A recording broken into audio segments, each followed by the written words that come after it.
Oui ou non? Il faut être en forme pour écouter l'évangile. Il n'y a pas que celui qui prêche qui doit être en forme, il y a celui qui écoute aussi. Il faut laisser tomber aucune des paroles de Dieu à terre. Alors est-ce que ce soir vous êtes prêts à ce que Dieu vous parle? Voilà, je vais demander au garçon, tonton, s'il vous plaît, éteignez le téléphone, le temps de la réunion. C'est dommage, le Seigneur veut vous bénir ce soir. Alléluia. Voilà, j'aimerais simplement lire un passage avec vous de la parole de Dieu. Et ensuite, je vais essayer de vous informer peut-être de quelque chose que vous ne savez pas, mais qui est très important. Parce que vous savez, ce qu'on entend aujourd'hui dans les informations, à la radio, ce sont des choses que les dirigeants du monde sélectionnent pour que ce soit imprimé dans notre cerveau. C'est-à-dire, par exemple, vous savez tous que la reine Elisabeth est morte. Vous savez à quel âge elle est morte? 96 ans. Vous savez que son mari, à quel âge il est mort? 100 ans. Vous savez combien il a duré son règne? 70 ans. Je sais tout sur la reine d'Angleterre, je ne crois pas me souvenir de l'âge de mon grand-père. Mon propre grand-père. Parce qu'on est submergé d'informations et les médias, ceux qui dirigent le monde, eh bien, sélectionnent ce qu'ils veulent nous dire pour que notre pensée soit, si vous voulez, pleine d'informations de ce qui est secondaire plutôt que ce qui est primaire. Et il y a des informations qui passent à l'as et qui sont beaucoup plus importantes eh bien, que la mort de la reine d'Angleterre, même si certainement c'était une très gentille femme, je ne sais pas, mais il y a des choses très très importantes qui concernent le monde et qui passent eh bien, sous couvert parce que ça n'intéresse pas nos dirigeants qu'on sache ces choses-là. Et je voudrais simplement vous dire, eh bien, dans la liberté, ce que je vous dis, vous pouvez le vérifier par vous-même. C'est une information que l'OMS a donnée. L'OMS, c'est l'Organisation mondiale de la santé. Eh bien, il y a plusieurs docteurs du monde, plusieurs psychologues, plusieurs grandes personnalités du monde, des philosophes qui s'inquiètent par rapport eh bien, à l'état de santé du monde. Et ils disent, ça est paru dans le journal Le Monde, eh bien, que depuis des décennies, il y a un phénomène qui se passe au milieu de la jeunesse et du monde en général, de la jeunesse dans le monde en général, c'est-à-dire entre les 10 et 30 ans, il y a une angoisse et une détresse dans la jeunesse mondiale comme jamais auparavant nous avons vu. C'est-à-dire qu'il faisait paraître un rapport sur le monde et il disait qu'un enfant, c'est-à-dire un jeune entre 10 et 30 ans, se suicide, 1 sur 2, dans le monde. Énorme. Et ça, personne ne le sait. Personne ne le sait forcément. C'est des informations que nous, on doit aller chercher.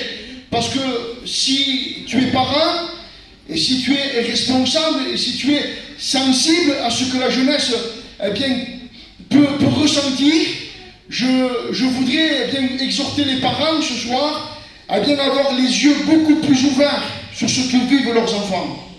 Beaucoup plus ouverts sur ce que notre jeunesse vit. Vous savez, dans le foyer, en France, un père passe environ 50 minutes avec son fils, avec ses enfants. Sur une journée de 24 heures, enlève 8 heures de sommeil, il te reste 16 heures dans la journée, et sur ces 16 heures, tu passes, toi, en tant que père, 50 minutes avec ton fils, par jour. Une maman passe environ 80 minutes avec son fils, avec ses enfants. Et ce rapport de santé disait, eh bien, qu'il y a des phénomènes, des nouveaux phénomènes qui, dans la santé mentale des enfants qui sont en train de naître. Il y a de plus en plus d'enfants qui sont bipolaires. Il y a de plus en plus d'enfants qui sont eh bien, touchés par le trouble du sommeil, le trouble de l'anxiété, la violence, l'isolement, l'addiction à des jeux vidéo, l'addiction au téléphone portable, l'addiction à Internet. Et la jeunesse souffre, elle souffre parce que, vous savez, ça c'est les effets.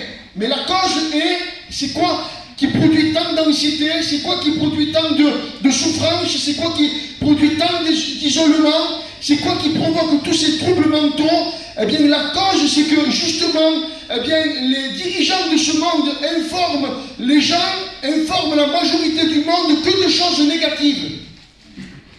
C'est-à-dire, eh bien, guerre, famine, pandémie, dérèglements climatiques, il n'y a aucun avenir. Et un jeune n'a pas en lui-même assez de force émotionnelle, n'a pas assez de force, n'est pas assez construit psychologiquement pour recevoir toutes ces informations. Et quand on est jeune aujourd'hui, on est troublé par les informations, par tout ce qui est autour de nous, et ce trouble-là, et ces informations que nos jeunes reçoivent, eh bien, font qu'ils sont touchés, troublés, mal dans leur peau, souffrant, ne savant plus où se diriger, ne savant plus où se conduire, n'ayant plus même leurs propres parents, eh bien, en qui se confier, parce qu'on ne passe que 50 minutes avec nos enfants, et ces 50 minutes, souvent, ce ne sont pas des 50 minutes de qualité, ce sont 50 minutes qu'on passe avec nos enfants, fatigués d'une dure journée de travail, fatigués d'une dure journée où on a eu, nous aussi, notre lot dans ce monde de souffrance, de contrariété, et les 50 minutes qu'on passe avec eux sont souvent 50 minutes de médiocrité, où on passe ces 50 minutes en train de leur crier, de leur dire il faut faire ci, il ne faut pas faire ça, et les enfants souffrent, la jeunesse souffre, ils n'ont pas de but, d'objectif. Le monde dans lequel nous vivons ne leur permet pas de se frayer un chemin et d'avoir un objectif dans la vie. Parce que le monde est en train de leur faire voir, le noir, les ténèbres, que rien ne va réussir, que rien ne va être bon pour eux. Et un jeune aujourd'hui a beaucoup de mal à s'investir, et c'est là où je veux lire ce passage de la parole de Dieu que Jésus va citer. Et si vous êtes d'accord avec moi, je crois que ce que Jésus a cité il y a 2000 ans est d'actualité plus que jamais aujourd'hui. Matthieu chapitre 13, verset 19. Car la détresse en ces jours sera telle qu'il n'y a point eu de semblable depuis le commencement du monde, et retenez bien cette expression, du monde que Dieu a créé jusqu'à présent, et qu'il n'y en aura jamais.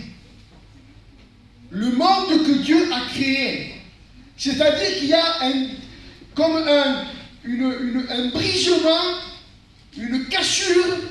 L'ennemi qui est le grand dirigeant de ce monde, qui est l'ennemi de Dieu, eh bien, est en train de vouloir détruire toutes les notions, tout ce que Dieu nous a transmis, toute sa sagesse, tous ses conseils, eh bien, tout ce que Dieu nous a ordonné et nous a dit d'accomplir pour que nous puissions vivre une vie épanouie, une vie dans le bonheur, une vie dans la paix, une vie dans la stabilité. Eh bien, tous les conseils que Dieu nous a donnés sont en train, petit à petit, d'être détruits par des lois, des règlements que le maître de ce monde, Satan, est en train de vouloir détruire l'œuvre de Dieu. Excusez-moi pour le respect que je vous dois aujourd'hui.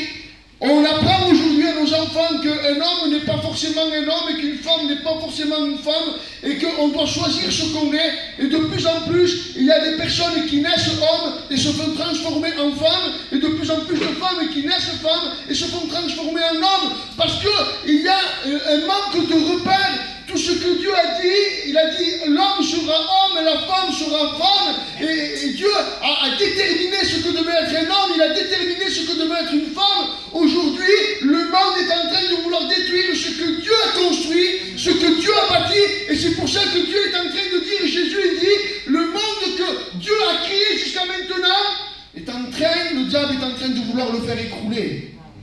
Et les premiers touchés par ce monde, par cette destruction, ce sont nos jeunes. Parce que quand on vieillit, on a la carapace dure. On est blindé. Parce que la vie ne nous fait pas de cadeaux. Et quand on vieillit, on est plus, quand on devient mature, on est plus apte à encaisser les chocs du monde.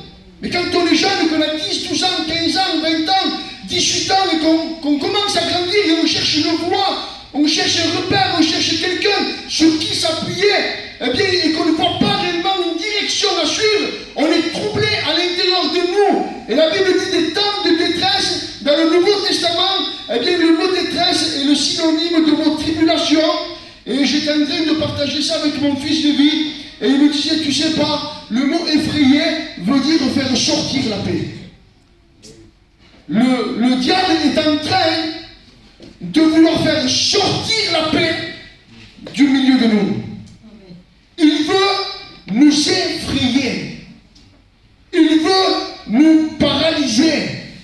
Il veut nous inculquer sa mentalité. Il veut, eh bien, un peu comme dans les temps bibliques, lorsque Moïse était, eh bien, n'avait pas encore libéré le peuple d'Israël, la Bible nous dit que Pharaon mettait dans l'esclavage le peuple d'Israël et le faisait souffrir. Et aujourd'hui, ça se répète. Pharaon de ce monde est en train, eh bien, de nous asservir. Parce qu'on vit dans un monde où il faut être productif. La Bible dit tu prendras soin de tes anciens. C'est un devoir d'un fils, d'une fille, de prendre soin de son père dans sa vieillesse, de prendre soin de sa mère dans sa vieillesse. Il dit, c'est même un commandement suivi d'une promesse. Il dit, si tu feras ça, les jours de ta vie seront nombreux. Aujourd'hui, on parque les anciens, même chez nous aujourd'hui ça se voit, on parque les anciens, eh bien dans des endroits spécialisés pour eux, où on leur rend visite de temps en temps, parce qu'ils ne sont plus productifs, parce qu'ils ne servent plus à rien, et tout ce qu'ils ont fait, et le fait qu'ils ont élevé leurs enfants, leurs petits-enfants, parce qu'aujourd'hui ils sont dans un âge où plus personne ne peut prendre soin d'eux, on les parque dans un endroit, et on espère qu'une seule chose, je ne le dirai pas ce soir. Le monde est devenu méchant. Le monde est devenu, n'a plus de compassion. De plus en plus, je lisais ça, des parents démissionnent de leur fonction de père et de mère. Les foyers pour enfants en difficulté sont en train de se remplir. Parce que les parents veulent dire la nouvelle génération de jeunes foyers, de jeunes couples qui sont en train de se mettre ensemble, eh bien, ils disent ne pas vouloir d'enfants. Alors que, il y a quelques années en arrière, on ne pouvait pas concevoir se marier sans avoir d'enfants. C'était le but même du mariage. On se mariait et tout de suite il y avait une pensée qui venait, je vais avoir des enfants, je vais devenir père. Mais aujourd'hui le monde a façonné l'esprit de la jeunesse qui est en train de se lever en disant que les enfants sont un poids. Il faut les élever, il faut les éduquer, il faut leur faire ci, il faut leur faire ça. C'est trop de temps, on n'a plus de temps pour nous. De plus en plus, nous vivons des temps où les gens sont inculqués dans l'égoïsme et dans le culte de la personnalité, où il faut prendre soin de nous-mêmes. Mais pourtant, ce monde, en suivant ses règles et ses tendances, est en train de s'écrouler. Est en train de vivre un désastre. Est en train de vivre une guerre comme jamais il y a eu, des temps de détresse comme jamais il y a eu. Et Jésus va dire, quand vous vivrez ces temps, il y a une solution quand même. Et avant de vous donner la solution, je voudrais que peut-être déjà au milieu de nous, certains jeunes, certains parents, certains foyers, peut-être souffrent. Souffrent parce que chez eux, ça ne va plus. Ça ne va plus avec leur fils, ça ne va plus avec leur fille, ça ne va plus avec leurs compagnons, les enfants, les grands-parents. Le but du diable, c'est de détruire la cellule familiale. Le plaisir du diable, c'est de voir une fille contre sa mère. C'est de voir des frères s'entretuer. C'est de voir que tout ce que Dieu a créé, qui était bon, lui, il veut le détruire. Lui, il veut le massacrer. Il veut t'égorger. Il veut t'assassiner. Voilà le but du diable. Et je voudrais ce soir t'avertir, en tant que pasteur, en tant qu'ami, peut-être le jeune, en tant que papa, en tant que tonton, les enfants, vous n'êtes pas seuls. Il y a un Dieu qui vous aime. Amen. Un Dieu qui a compassion de vous. Un Dieu qui est prêt à vous écouter. Un Dieu qui est là et qui est prêt à vous tendre la main. Là où peut-être vous êtes enfermé, isolé, et vous n'osez pas parler de certaines choses à vos parents, à vos enfants, à vos frères, à vos soeurs, à vos aînés, il y a un Dieu qui est prêt à vous écouter. Il est là et il vous attend dans le secret de votre chambre et il attend que vous lui parliez. Vous savez, le mot psychologue, ça veut dire l'âme. Et un psychologue guérit l'âme, eh bien en parlant. Mais ce qu'un psychologue est limité, parce qu'il essaye de guérir l'âme humaine avec des mots humains. Mais Dieu est le plus grand des psychologues, parce que lui, simplement, il n'a pas des paroles humaines, mais il est le créateur de l'âme, et il est celui qui a des paroles divines pour toi. Des paroles que tu as besoin d'entendre pour guérir ton cœur, pour te libérer du péché, te libérer de la méchanceté, te libérer de la violence, de l'angoisse, de l'isolement et de tout ce qui te tient lié. Il est là ce soir et il est prêt. Si tu cries à lui en disant Seigneur, je vis des temps de trouble, des temps de détresse, des temps où je suis effrayé, des temps de peur, je suis là Seigneur et j'ai besoin de ton secours.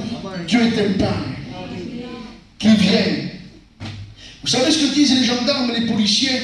Ils disent qui est le plus dangereux? Est-ce que c'est un bandit? Est-ce que c'est quelqu'un qui fait partie d'un gang? Est-ce que c'est quelqu'un qui est méchant? Quelqu'un qui a fait un meurtre? Quelqu'un qui est un serial killer? Les gendarmes disent non. Le plus dangereux, c'est un père de famille en colère. Et Jésus ce soir, Dieu ton Père, s'il se met en colère, non seulement il te libère du péché, il pardonne ton péché. Mais croyez-moi que le diable dérape à une vitesse inimaginable. Parce que quand Dieu se lève, qui se lèvera contre lui? Qui osera s'élever contre le Très-Haut? Quand Dieu se lève, eh bien personne ne peut lui résister. Amen. Et si tu cries, tu dis Seigneur, j'ai besoin de toi, viens à mon secours, libère-moi de ce temps de détresse, je suis tenu par le péché, j'ai besoin d'être libéré. Dieu se lève. Quand Dieu se lève, ses ennemis se dissipent. Amen. Alors ce soir, je ne sais pas dans quel état de corps tu es. Et je sais malheureusement qu'au milieu de nous, même si on a un mode de vie différent, eh bien des sédentaires, même si on a gardé quand même certaines valeurs au niveau de la famille, à certains niveaux, quoique c'est en train petit à petit de bien partir en cacahuète.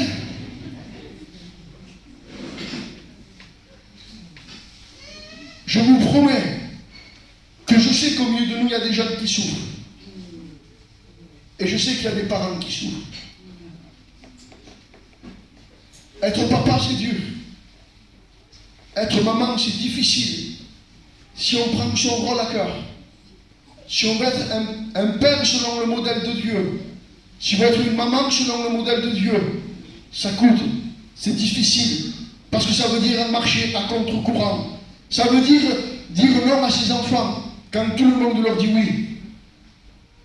Ça veut dire imposer des règles dans un monde qui n'en veut plus. Ça veut dire, eh bien, marcher à contre-courant du sens du monde. Et être un père et une mère chrétienne, c'est quelque chose de très difficile dans les temps que nous vivons. Et je voudrais dire à tous les enfants qui peut-être ont des plaintes contre leurs parents, ayez de la compassion pour vos parents aussi. Parce que c'est difficile pour un papa, c'est difficile pour une maman aujourd'hui, eh bien, d'inculquer ses enfants dans les choses de Dieu. Tellement nous rencontrons d'opposition, tellement nous rencontrons de difficultés à faire passer la parole de Dieu, tellement les ténèbres sont là, et tellement des pensées viennent de droite et de gauche pour infiltrer la pensée des enfants et faire tout est fait pour faire voir que les parents sont méchants.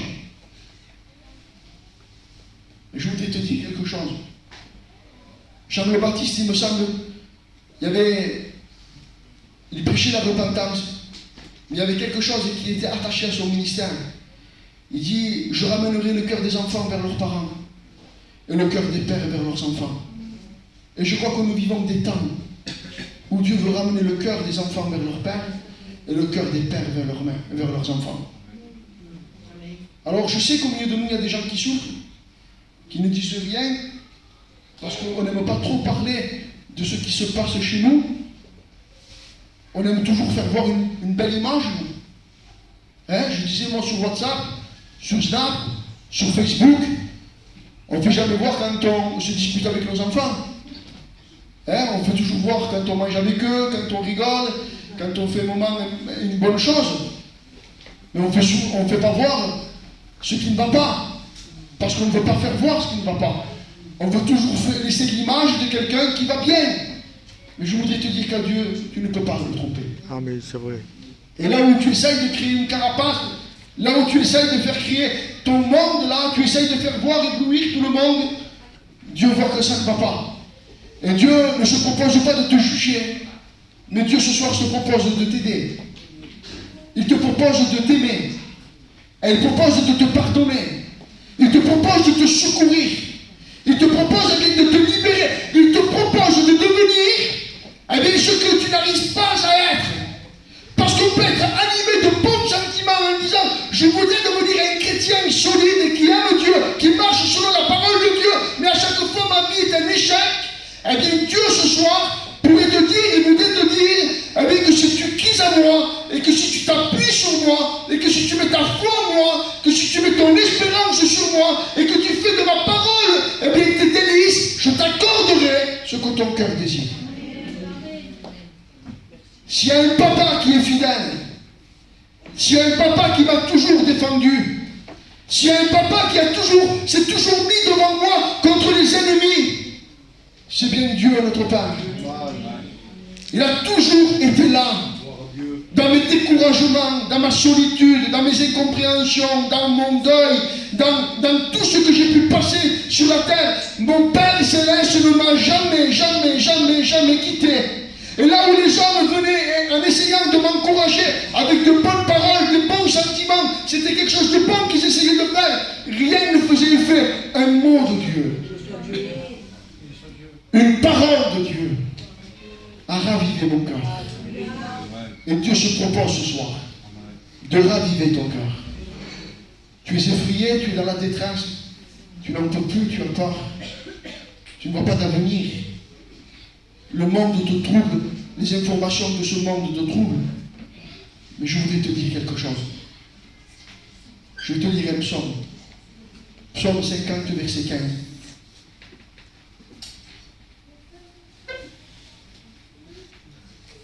Invoque-moi au jour de la détresse. Je te délivrerai et tu me glorifieras.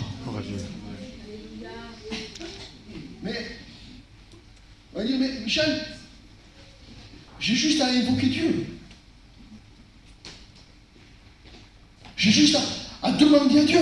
J'ai pas d'autre chose à faire. Non. Pas d'autre chose à faire. Si ce n'est d'approcher de lui. Si ce n'est d'être vrai.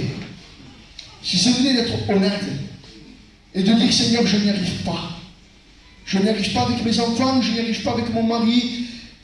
Et moi, en tant qu'enfant, je n'y arrive plus avec mon père, je n'y arrive plus avec ma mère. On sent qu'il y a une cassure, il y a une déchirure, et ça ne passe plus. Et c'est difficile, vous savez.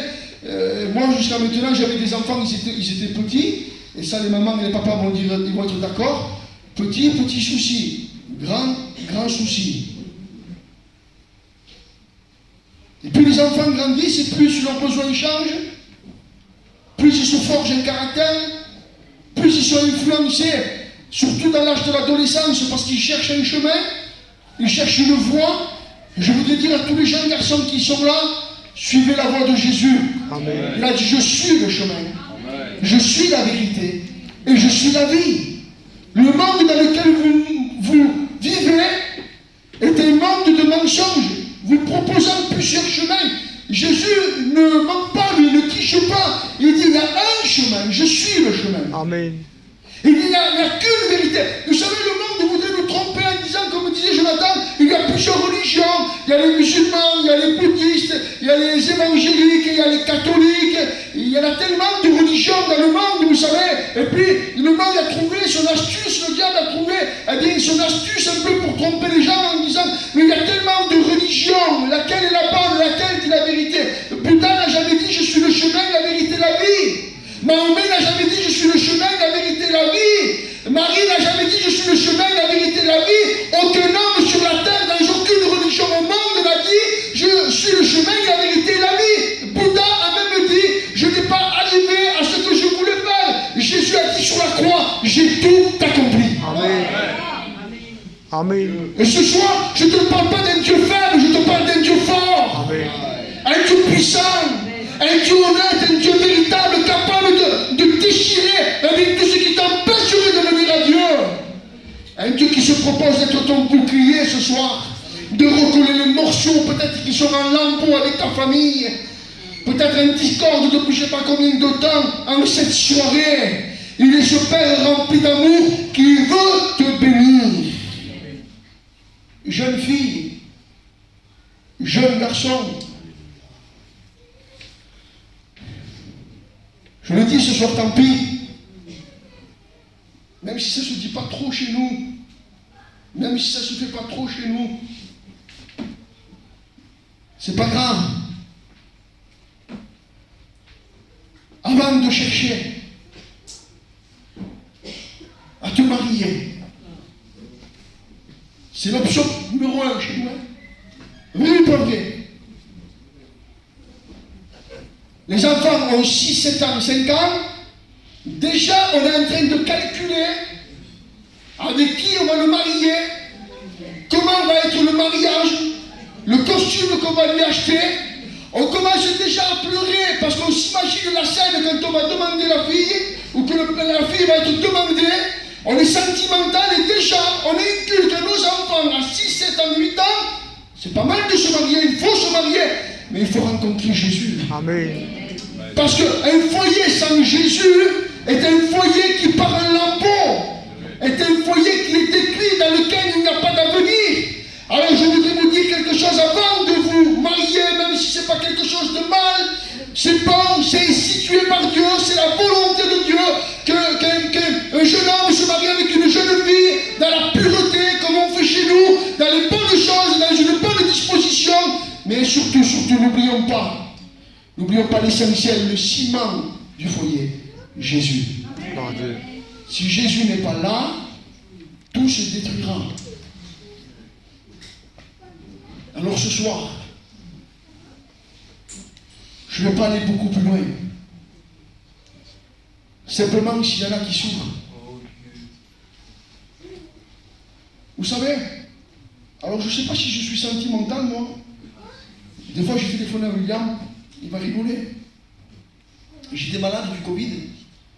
Je ne sais pas ce que vous avez, Jean-Paul. Ce Covid-là, je faisais que pleurer. Alors je ne sais pas si je pleurais de peur. Je ne sais pas si je pleurais parce que je sentais la présence de Dieu. J'étais un peu troublé dans mes sentiments, je ne savais plus. Mais je sais que des fois, je regarde un jeune, il ne m'a rien dit, il ne m'a même pas regardé. Et parfois, ça m'arrive que juste en le regardant, eh bien, j'ai envie de pleurer pour lui. Parce qu'il me communique son mal-être. Il me communique son stress. Il me communique sa peur. Il me communique son inquiétude. Alors, on était en train de parler la dernière fois des différents ministères qu'il peut y avoir. Les uns évangélistes, les autres pasteurs, les autres docteurs, les autres enseignants. Je ne sais pas réellement le ministère que Dieu m'a donné, mais je sais que Dieu m'a donné une sensibilité pour ceux qui souffrent. Et ce soir, je sens fortement qu'il y a des gens qui souffrent. Et je voudrais simplement ce soir vous dire que vous pouvez sortir de cette souffrance.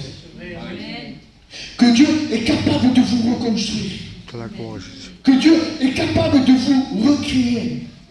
Que Dieu est capable de vous régénérer. Que Dieu est capable de vous changer, vous métamorphoser. L'évangile, ce n'est pas une question d'amélioration, c'est une question de métamorphose. Métamorphoser, ça veut dire changer de forme, ça veut dire ne plus être le même. Et Dieu veut changer l'état de ton âme. Dieu veut veut changer l'état de ton cœur. Dieu veut changer tout ce qu'il y a là et qui te ronge, tout ce qu'il y a là et qui te ronge. Et il veut, lui, te reconstruire. Alors si tu le veux ce soir, on va incliner nos têtes.